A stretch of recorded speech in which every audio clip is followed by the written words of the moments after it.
ठीक। आप सभी का आम आदमी पार्टी की इस प्रेस कॉन्फ्रेंस में बहुत बहुत स्वागत।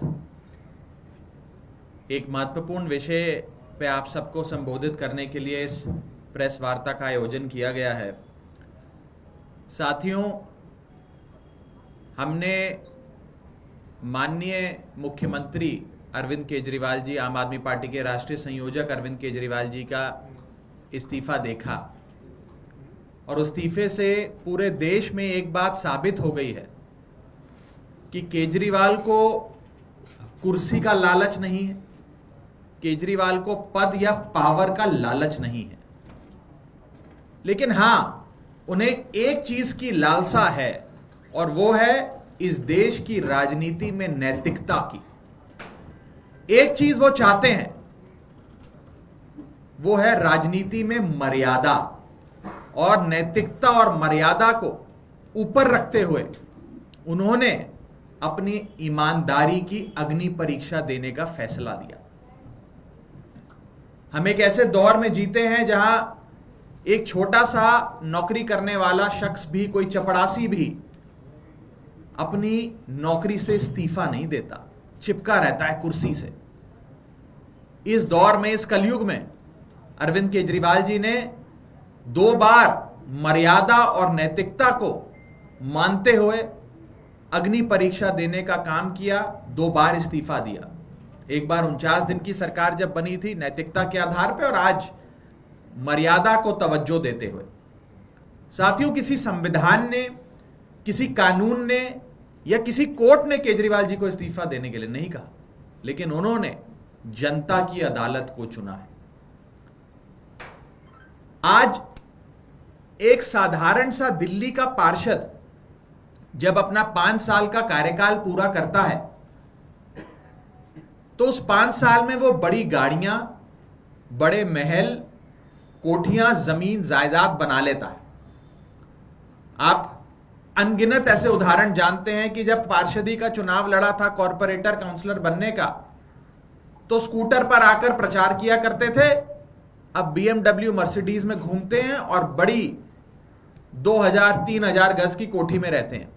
ये एक पार्षद की फाइनेंशियल ट्रेजेक्टरी हम देखते हैं 5 साल के भीतर जो दिल्ली में हो जाती है। और दूसरी तरफ राजनीति में नैतिकता, ईमानदारी, मर्यादा और शुद्धता का उदाहरण है अरविंद केजरीवाल, कि 10 साल से अधिक मुख्यमंत्री रहने के बाद भी आज केजरीवाल जी के पास अपना घर नहीं है, संपत्ति नहीं है, जायदाद नहीं है।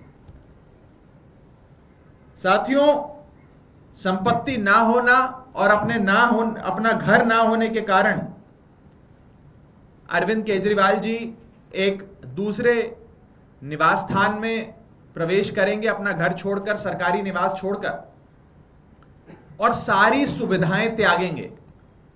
जितनी भी फैसिलिटीज और बेनिफिट्स बतौर मुख्यमंत्री मिलती हैं उन सबको त्यागेंगे और त्याग करके जनता की अदालत में जाएंगे, क्योंकि ये लड़ाई सत्ता बदलने की नहीं है, व्यवस्था बदलने की है। लेकिन इसके साथ साथ उनके निवास स्थान से संबंधित एक महत्वपूर्ण विषय आज मैं इस प्रेस कॉन्फ्रेंस में उठाना चाहता हूं, बतौर आम आदमी पार्टी प्रवक्ता, सांसद, कार्यकर्ता और बतौर एक नागरिक इस देश का। आम आदमी पार्टी इस देश की फास्टेस्ट ग्रोइंग पॉलिटिकल पार्टी है। 10 साल के भीतर हमें राष्ट्रीय पार्टी होने का दर्जा मिला। कानून यह कहता है कि जब कोई भी पॉलिटिकल पार्टी नेशनल पार्टी बनती है, कानून तहत उसे राष्ट्रीय पार्टी का दर्जा कानून तहत दिया जाता है, तो उसे 2 साधन दिए जाते हैं। उसे मैं सुविधा नहीं कहूंगा, 2 साधन दिए जाते हैं। पहला साधन, उसको अपना काम करने के लिए एक कार्यालय राष्ट्रीय राजधानी में दिया जाता है। जिस कार्यालय में आप स्थित हैं, अभी यहां बैठे हैं, यह कार्यालय हमें राष्ट्रीय राजधानी में राष्ट्रीय पार्टी दर्जा बनने की बदौलत हासिल हुआ। और दूसरी जो साधन हमें कानून तहत मिलना चाहिए, वो है हमारे राष्ट्रीय संयोजक को एक अकोमोडेशन, यानी कि एक सरकारी आवास।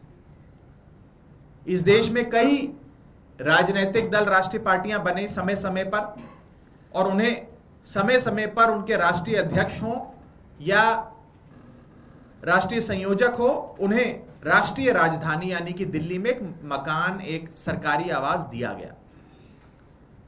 वो चुनाव आयोग का कानून है जिसके तहत मिलता है।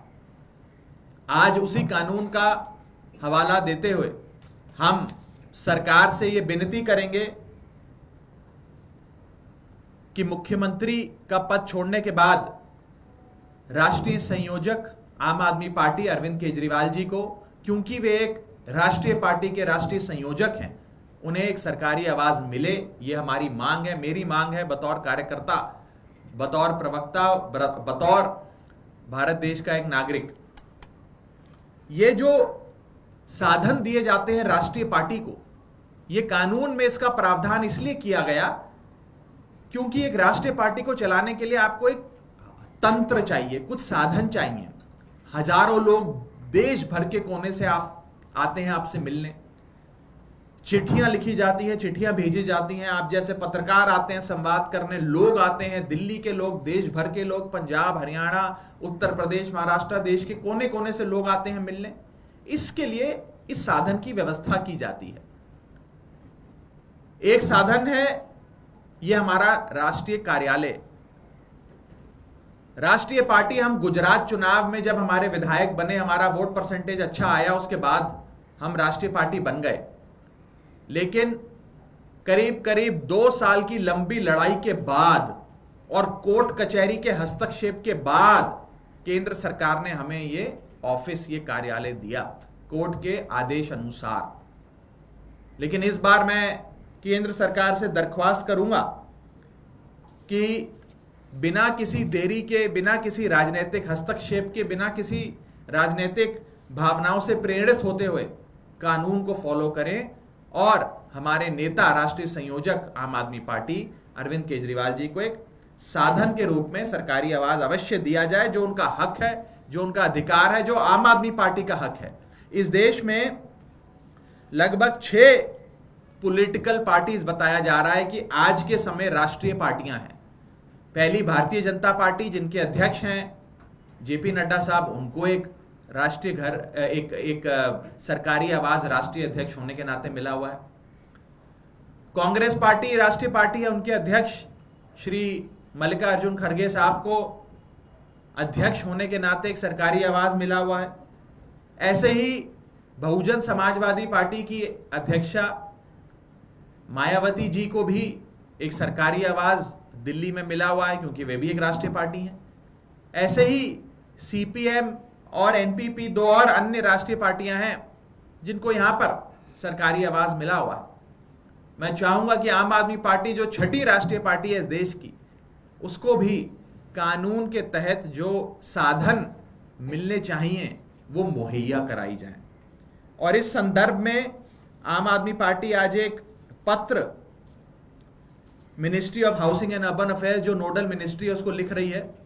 और हम ये अनुरोध करेंगे कि जल्द से जल्द राष्ट्रीय संयोजक अरविंद केजरीवाल जी के लिए ये साधन, सुविधा नहीं साधन, मुहैया कराया जाए। अंत में मैं बस इतना ही कहना चाहूंगा कि ये जो मांग है, साधन की मांग है, ये कानून तहत अधिकार है, हमारा हक है हमारा।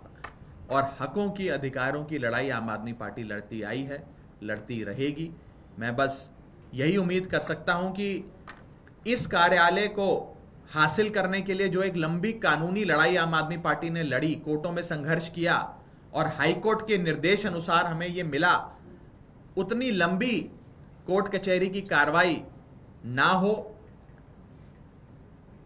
राजनीति से प्रेरित फैसले ना लिए जाएं और तुरंत प्रभाव से, क्योंकि मुख्यमंत्री जी ने अपना आवास खाली करना है, सुविधाएं त्यागनी है, जल्द से जल्द हमारा जो अधिकार है एक राष्ट्रीय संयोजक का, एक राष्ट्रीय पार्टी का, वो हमें मुहैया कराया जाए, वो साधन हमें मुहैया कराया जाए। इस संदर्भ में अगर किसी साथी का कोई सवाल है तो आप पूछ सकते हैं। राघव जी, आपने ये पत्र किसको लिखा हुआ है? ये डायरेक्टर ऑफ एस्टेट्स को लिखा जाता है, जो नोडल ऑफिस है।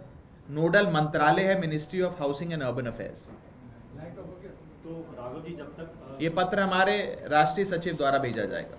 जब तक ये अलॉट नहीं किया जाता तो क्या अरविंद केजरीवाल उसी घर में रहेंगे? नहीं, जैसा कि मैंने आपको बताया कि मुख्यमंत्री जी बहुत जल्द सारी सुविधाएं जो मुख्यमंत्री पद के साथ आती हैं उनको त्याग रहे हैं। उनका जैसे ही इस्तीफा स्वीकार होगा, नए मुख्यमंत्री की शपथ होगी, उसके बाद सुविधाएं त्यागने का सिलसिला शुरू होगा। तो मैं चाहूँगा कि कुछ ही दिनों के भीतर केंद्र सरकार उनके लिए ये सरकारी आवाज़, जो एक साधन है एक राष्ट्रीय पार्टी का, जो हमारा हक है एक राष्ट्रीय पार्टी के तौर पे फंक्शन करने के लिए, जो ज़रूरतें एक राष्ट्रीय पार्टी की होती हैं, वो हमारी ज़रूरतें पूरी करी जाएं। जैसे बसपा की करी गई, कांग्रेस की करी गई, भारतीय जनता पार्टी की करी गई, सीपीएम की करेगी, वैसे ही आम आदमी पार्टी की भी ये ज़रूरत अवश्य पूरी करी जाए और एक लेवल प्लेइंग फील्ड हो। एक सवाल बार बार उठता है कि अभी तब तक के लिए केजरीवाल जी कहाँ करेंगे जो सरकारी जो आप मांग कर रहे हैं? मैं तो उम्मीद करता हूं कि हाउसिंग मंत्रालय आजकल में ही कोई जगह मुहैया कराएगा, ऐसी मेरी उम्मीद है। और क्या आतिशी जी सीएम वाले आवास में जाएंगे? उनका जवाब तो वही दे सकती हैं। और कोई विषय? बहुत बहुत शुक्रिया, थैंक यू।